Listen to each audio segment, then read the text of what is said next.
Tech into the room. And this is our final school within the 2022 ACC football kickoff.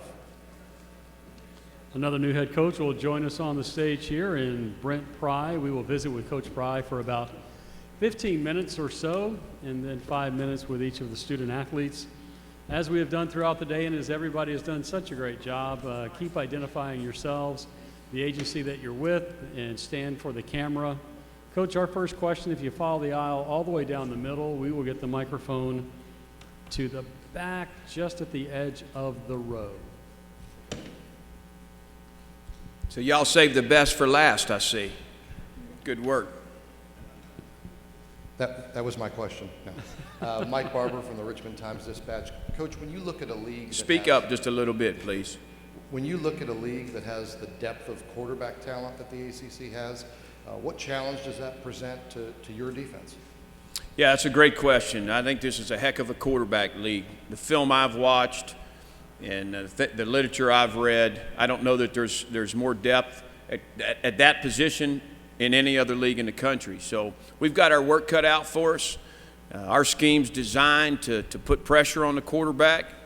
We're going to be aggressive. We're going to change looks and make it hard for the decision maker. Make it tough on the play caller and the decision maker. We're kind of built that way. But this is a heck of a league for quarterbacks.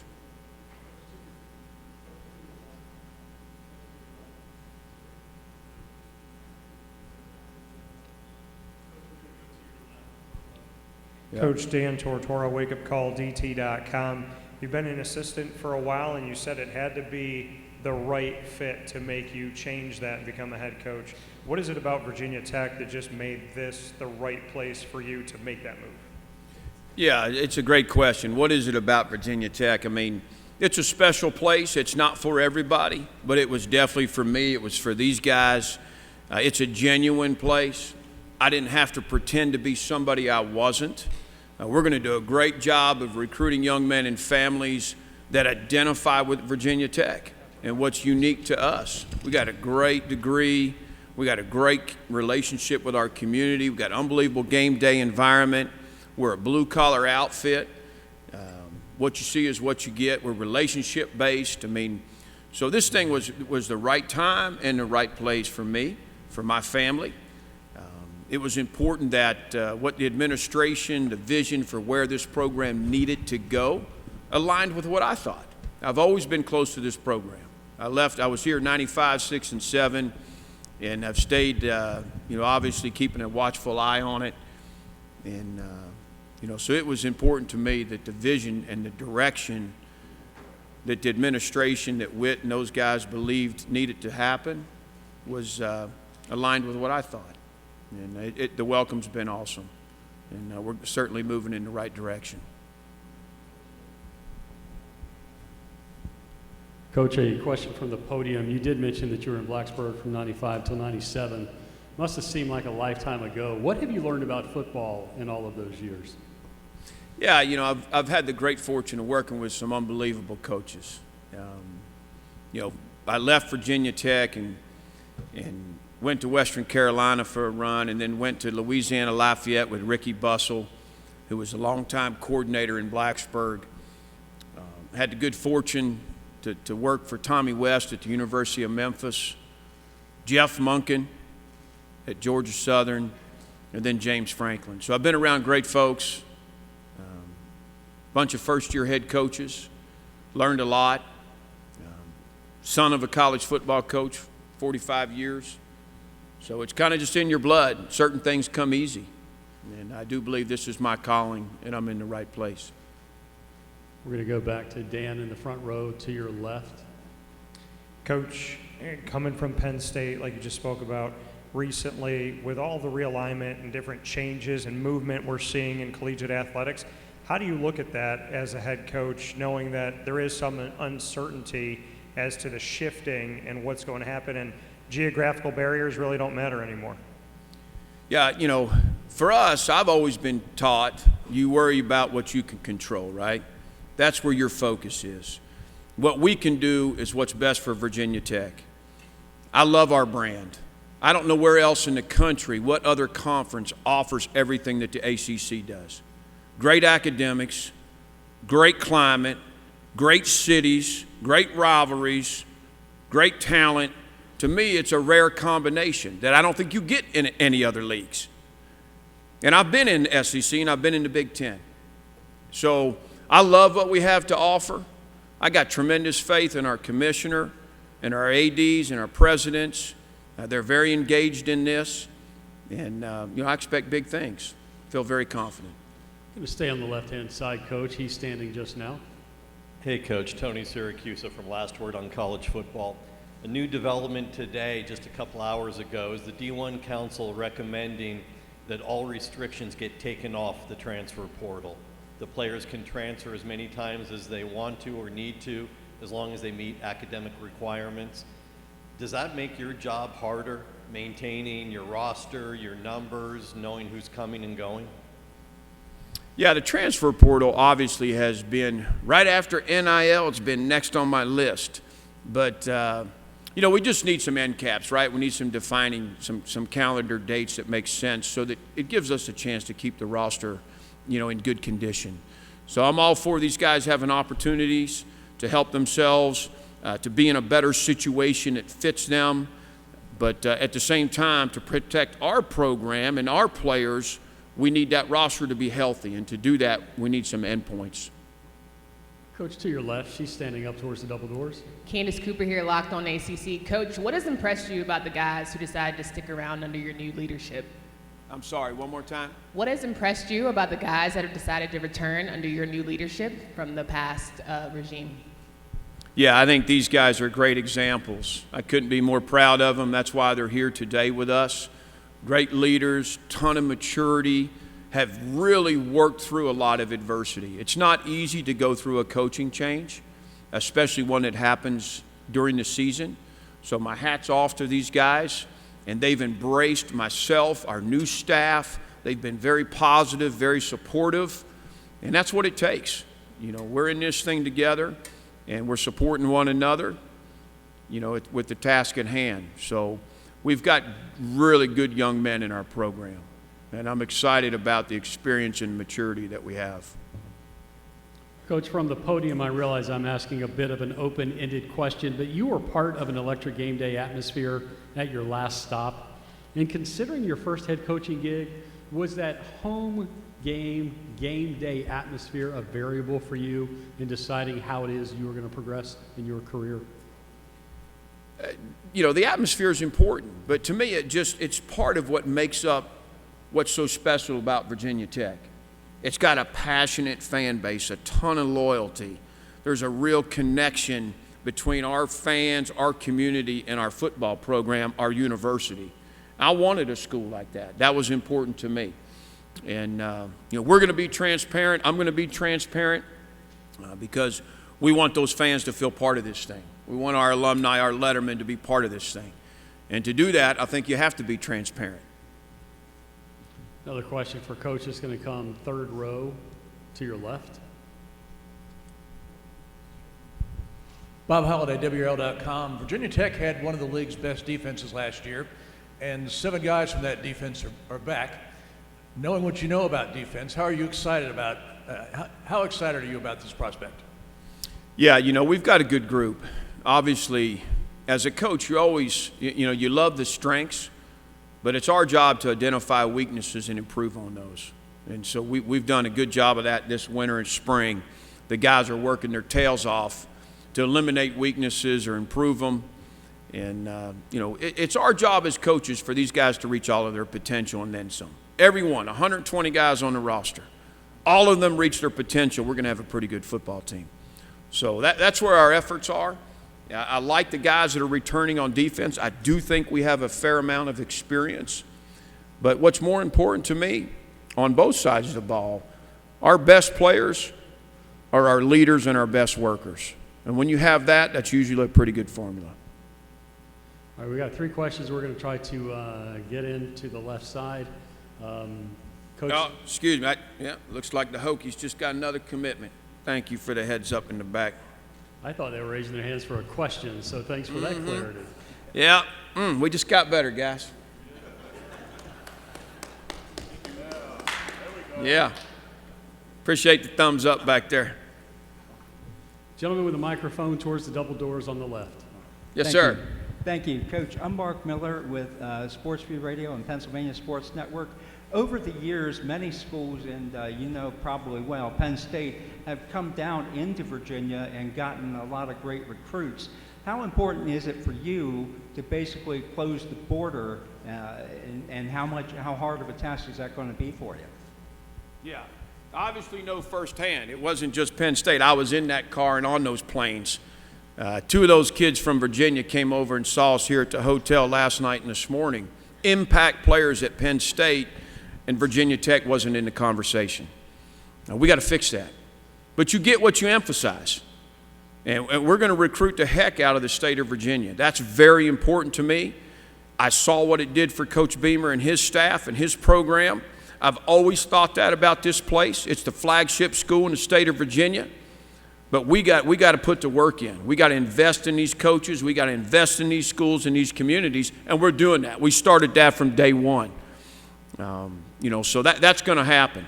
And right now, recruiting for us, it starts in the state of Virginia. There's nobody else that should know more about kids in this state than Virginia Tech. No other program, not North Carolina, not Penn State, not South Carolina. Nobody else is going to know more about these prospects in the state of Virginia than us. We're not going to win all those battles, but we're going to win some of them.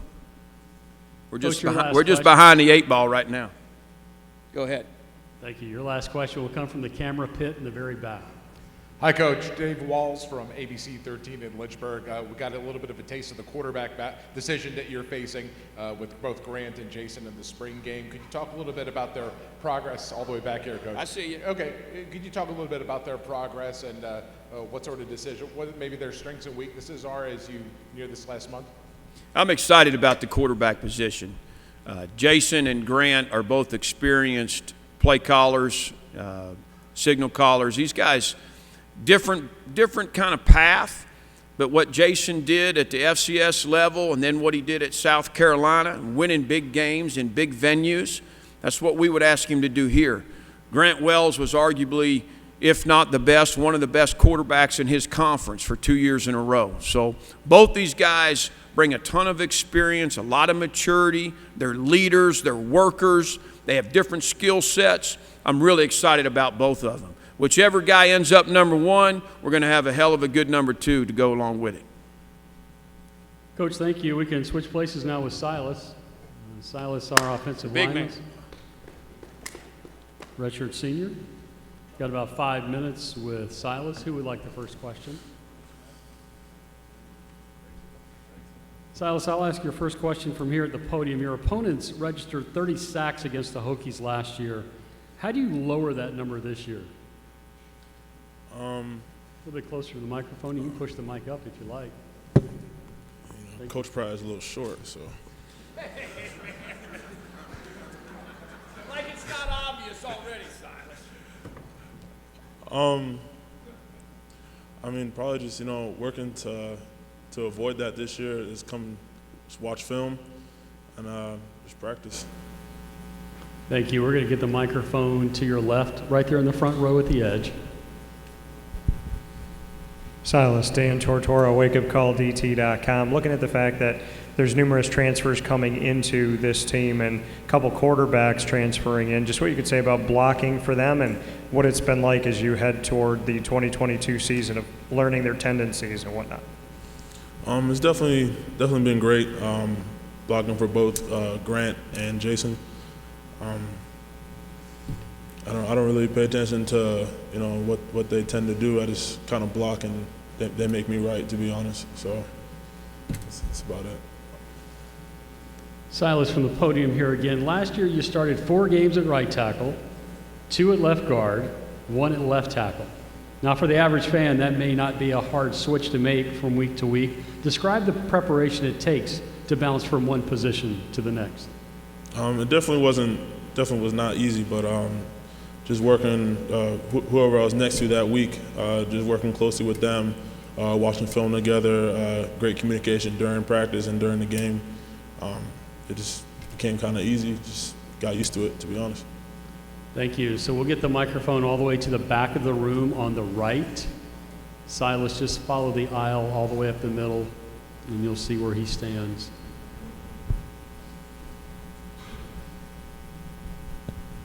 Hey Silas, Mike Barber from the Richmond Times-Dispatch. Can you just kind of share what some of the new energy has been around the program since the coaching change for players, but also kind of what you're hearing from fans, community? What's the general vibe around the program?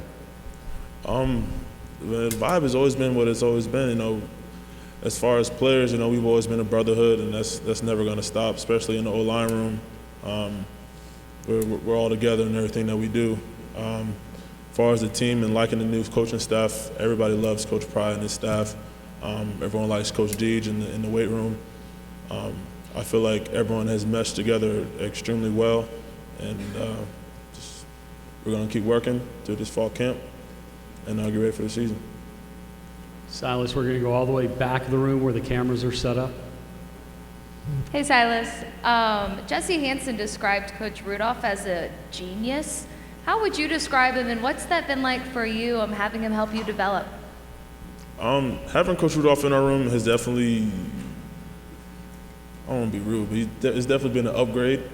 I feel like he's definitely been teaching us a lot more than what we learned in the past. And on top of that, he's just building on top of what we already know. Especially for myself, I'm already pretty much a seasoned offensive lineman, and I know how to do my techniques. I know how to do them right. I know how to block. But he's been teaching me stuff that I didn't know before, as far as, you know, how to, I guess, do it the right way, I guess. But no, he's definitely been a big help, definitely a big upgrade. As far as myself, I've seen upgrades for myself, but as far as guys like Jesse Hansen, who have kind of been in the back, I've seen great improvement from him, crazy improvement from Caden Moore, Parker Clements, and our young guys that just came in as well. Silas, how do you know? You know, as an offensive lineman, a lot of the action happens either behind you or to the side of you. How do you know when the play is over that you've done your job or you are successful in helping the play? Personally, like if I'm blocking a guy and he doesn't touch the quarterback or the ball carrier, I know I did my job. And then as far as knowing when to stop, I go to the, I guess, like the fourth whistle that I hear, I guess. Thank you. We'll go back to Bob Holliday. We'll go third row on your left.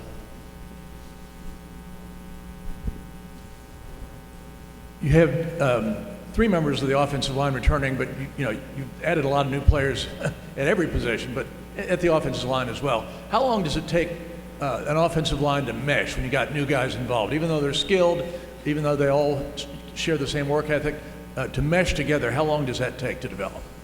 I can't speak for all offensive lines, but I know for ours it doesn't take long at all. Like I said before, we're all a brotherhood, so it's just like playing with family. I mean, we're gonna fight, we're gonna get on each other's head a lot, but at the end of the day, we're gonna come together because we all have the same goal. And as far as meshing, the more reps you can get, the better you're gonna be in practice, outside of practice. When it's just us, we practice a lot, we watch film, so I mean, it don't take too long at all. Silas, your last question here from the podium, and we just want you to come clean and admit it. The only reason you're back for a 6 years is just so you can run out to Enter Sandman again, right? Oh, of course. Thank you very much. Silas, you can switch up with Dax. We'll bring Dax up for a couple of minutes. Thank you. Our senior linebacker, Dax Holyfield, the first question? Hello. So we'll go to your right, third row, right at the aisle.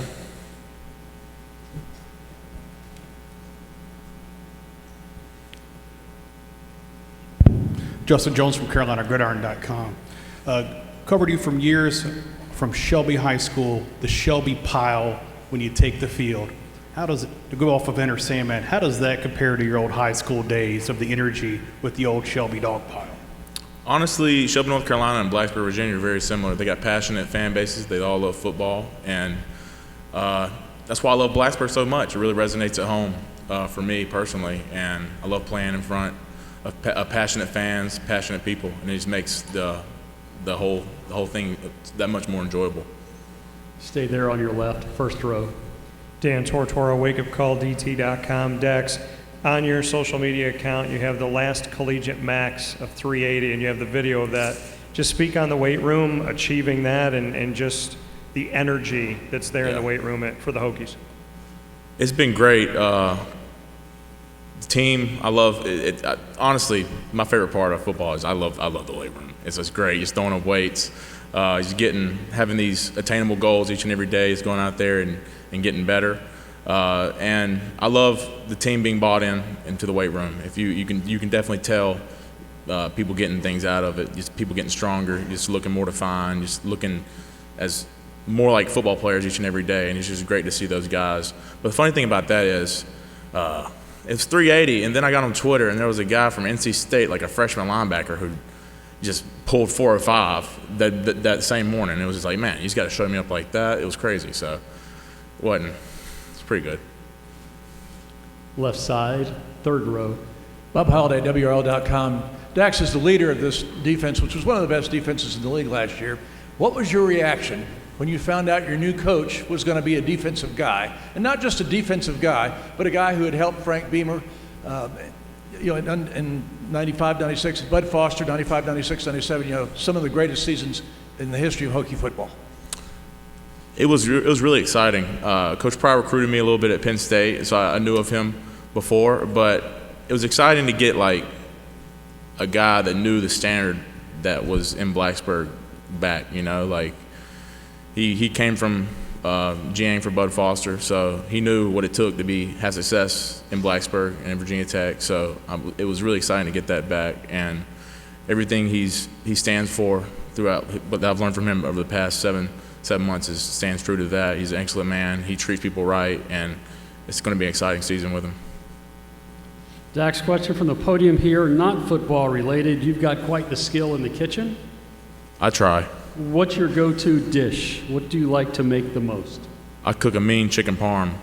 I do that. What makes it so good? I told somebody this earlier. It just honestly makes anything good is just add a bunch of butter. As a follow-up question, is it harder to bake a multi-layer cake or read a triple flex option? Repeat the second one. Is it harder to make a multi-layer cake or read a triple option flex? Ooh, definitely the cake, honestly. If you don't cook it long enough, or it won't be cooked through the middle, and then you just fall apart. It's definitely triple option. It's just there's only so many things you can do, but when it comes to a cake, there's a bunch of outcomes that can go wrong with it. So definitely, if you don't whip the batter enough, if you don't, I don't know, if the oven ain't cooked at the right temperature, there's a lot of things that can go wrong. Any non-related kitchen questions for Dax while we still have him for a few minutes? Seeing none, you use the term unfinished business in announcing your return. It's a phrase we see a whole bunch. What is unfinished to you in Blacksburg? I came here to win, and I feel like I haven't done that yet here. And I want to set this place, this new regime, this program in the right direction with my last year and set my legacy off right. And I want to go out on a good note and have a great season this year. Dax, thank you. We can switch it up with Caleb. Thank you. Caleb, our redshirt junior wide receiver, a few minutes with him, and that will close our day and our 2022 kickoff out. Who would like a question for Caleb? Caleb, seeing none, describe that moment in 2019 when you received the news that you received a scholarship after having walked on at Virginia Tech. Yeah, I mean, that moment will always be special in my heart because, as a kid coming out of high school, I had scholarship offers and, Virginia Tech is where I wanted to play and where I wanted to be a part of. So, yeah, when I found out that I was put on scholarship, man, I cried. First thing I wanted to do was, go call my parents and, tell them that, we made it. We did what we always talked about. Thank you. Left side, third row. Bob Halliday, WRL.com. Caleb, we're used to seeing Hokie receivers with big numbers in the passing game. That didn't happen last year. You guys are just about dead last in passing. It's a new year, new scheme, new players. They're going to get you the ball this year? Hey, I mean, that's always the goal, right? But no, I mean, yeah, it's definitely a new scheme and, just like a new attitude, new mindset to the offense, and, it's something I'm very excited for. Caleb, I want to follow up that scholarship question, and it's not that you didn't work hard before the scholarship, but do you find it inside you that there's a different obligation to a work ethic now that you are scholarship? I mean, yeah, I mean, the work ethic has, been installed in me since, as a kid, going out and getting something yourself and not having it being handed to you, it makes everything a little bit sweeter sometimes. First row to your left. Caleb, Dan Tortora, wakeupcalldt.com. As you guys have been up here speaking today, you've been laughing, joking around with each other. Obviously, Coach has a personality we've been able to see. What's it like to be a part of this team? And is there that playful banter going on all the time between you guys? Yeah, I mean, just since January, I've been having, the most fun, while still, working my tail off that I've had in my time here at Virginia Tech. And, I think that just shows testament to, the guys that we have in our locker room, So all these old guys, have really stuck through it when, times weren't very pretty. And the fact that, we can still come together, share a laugh and just share that brotherhood that, that Virginia Tech's all about. In the very back, we're going to hustle to the camera position up on the risers to your left, towards the exit door. Caleb, what do you think has attributed to kind of that culture shift and why you guys are having so much more fun? I mean, no, I mean, a lot has to do with, Coach Pry. He comes in and, he preaches, hard work and, competing and, competition brings, a little bit of trash talk here and there. Just the energy at practice is unmatched. And, you have the guys that, we love to compete and we love football, we love this game, and, it's a game at the end of the day and you're supposed to have fun playing it. Caleb, your last question. Last year you had the chance to wear Coach Beamer's number 25, week 3 of the season. What did that mean to you? Oh, no, that means everything, Coming from being a Virginia kid, like I said, I grew up and, that 25 meant something special. And, I was honored to wear that, something I'd always dreamed about doing here. And, and I'm glad, to be able to represent his number well. We thank you, Virginia Tech. Good luck this season. Coach, welcome back to the league. Thank you. Folks, that will close us out from Charlotte in the 2022 edition of ACC Kickoff.